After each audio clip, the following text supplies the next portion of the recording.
On Earth, life as we know it thrives on a process so fundamental, so universal, that it shapes nearly every ecosystem: photosynthesis. The conversion of light into energy fuels plants, builds oxygen-rich atmospheres, and sustains entire food chains. But what if life exists on other planets? Planets orbiting red dwarfs, blue giants, or stars we've only begun to imagine? Would photosynthesis look the same? Would alien forests shimmer in familiar green, or glow in strange, otherworldly colors? Today, we explore how photosynthesis might evolve under alien suns, and how this process could shape life on planets across the cosmos.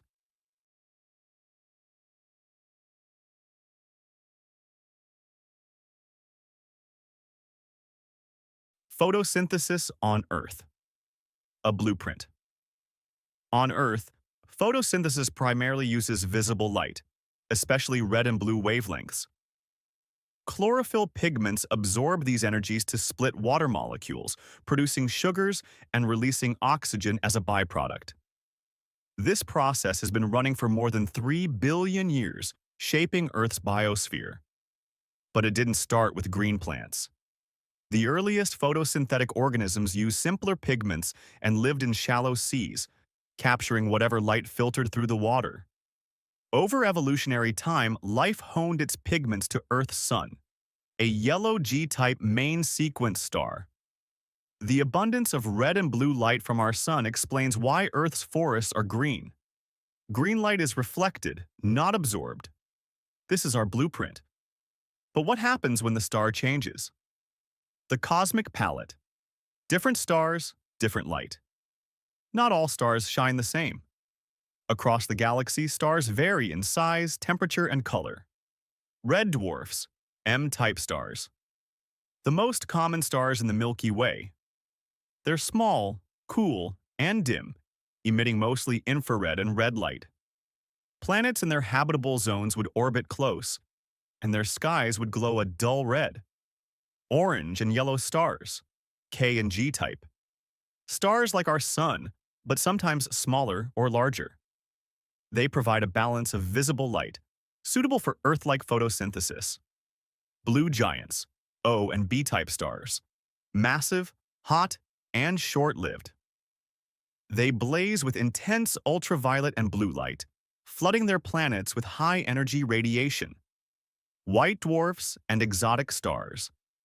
Faint stellar remnants, still capable of warming close-orbiting planets with unique light spectrums.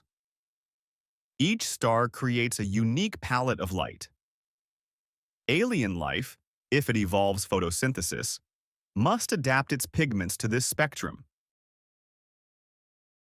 Photosynthesis under red dwarfs. Red dwarfs are everywhere. If life exists elsewhere, it's likely many photosynthetic worlds orbit these stars. Red dwarfs shine dimly, with most of their energy in the infrared. Visible light is scarce, especially in the blue wavelengths that chlorophyll thrives on. So alien plants here would need entirely different pigments.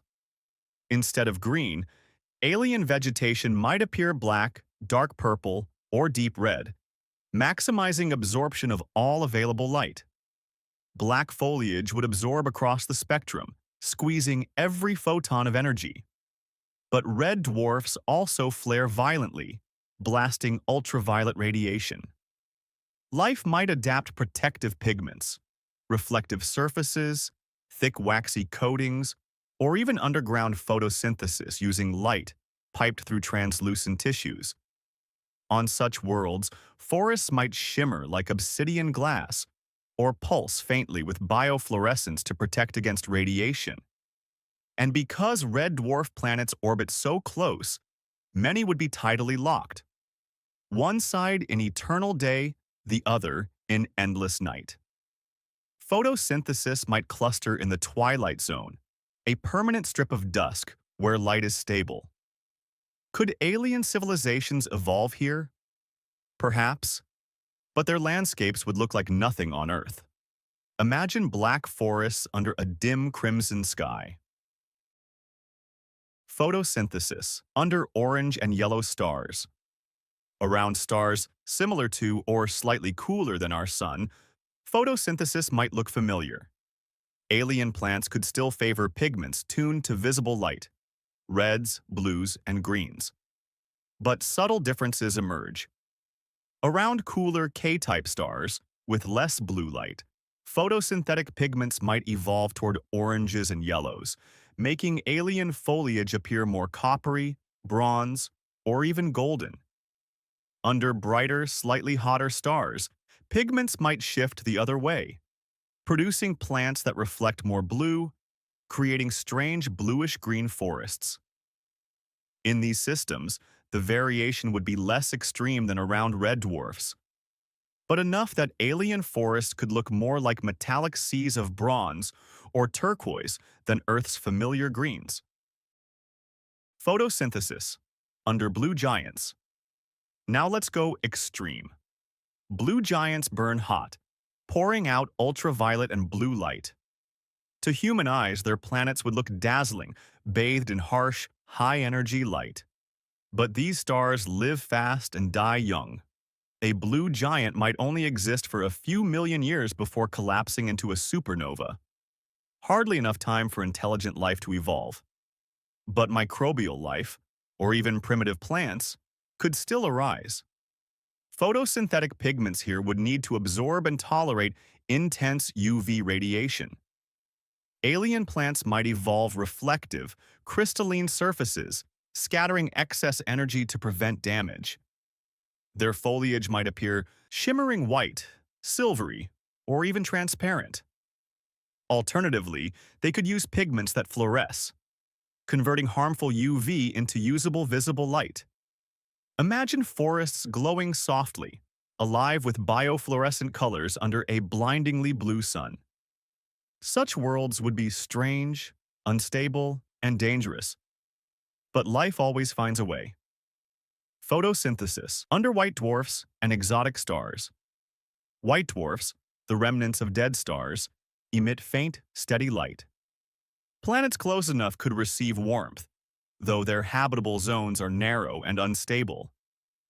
Photosynthesis here would be tuned to a dim, cooling light spectrum. Alien plants might evolve slow metabolisms, surviving on minimal energy. Foliage could be dark gray or near black, resembling lichen more than forests. Some exotic stars, like pulsars or neutron stars, blast radiation in beams. Photosynthesis here seems impossible. But what if alien organisms captured that energy indirectly, using magnetic fields or chemical surrogates? These would be photosynthesis-like processes, beyond anything we know on Earth. Alien atmospheres and the color of plants. But it's not just the star that matters, it's the atmosphere. On Earth, our sky filters sunlight, scattering blue wavelengths. That's why chlorophyll adapted to red and blue light specifically. On alien worlds, atmospheres rich in methane, hydrogen, or exotic gases could shift the spectrum dramatically. A planet under a red dwarf might filter its already weak light, forcing plants to evolve pigments tuned to very narrow wavelengths. Alien vegetation could appear scarlet, black, silver, or even glowing neon, depending on how their skies scatter light. What we see as color might be utterly alien, perhaps invisible to human eyes. Beyond photosynthesis, exotic light. Harvesting. Photosynthesis as we know it relies on visible light and water chemistry. But alien life might develop other strategies. Infrared photosynthesis. On red dwarf worlds, organisms could harvest infrared radiation directly, perhaps using pigments we can't even imagine. Radiation harvesting. Around neutron stars, organisms might use radiation itself as energy, shielded by protective biocrystals. Chemical substitutions. Instead of water, alien photosynthesizers might use hydrogen sulfide, methane, or ammonia, producing byproducts entirely unlike oxygen. These adaptations could lead to bizarre ecosystems, black plants, exhaling sulfur gas, silver lichen feeding on radiation, or translucent organisms shimmering in infrared. Studying alien photosynthesis isn't just science fiction. It shapes how we search for life. Astronomers already look for biosignatures, spectral fingerprints of gases like oxygen, methane, and carbon dioxide in alien atmospheres. But if alien photosynthesis works differently, its byproducts could be totally unfamiliar. Photosynthesis is the heartbeat of Earth. But on other worlds, it could take forms stranger and more beautiful than we can imagine. Black forests under red suns, golden fields beneath orange skies, shimmering silver jungles glowing under blue giants.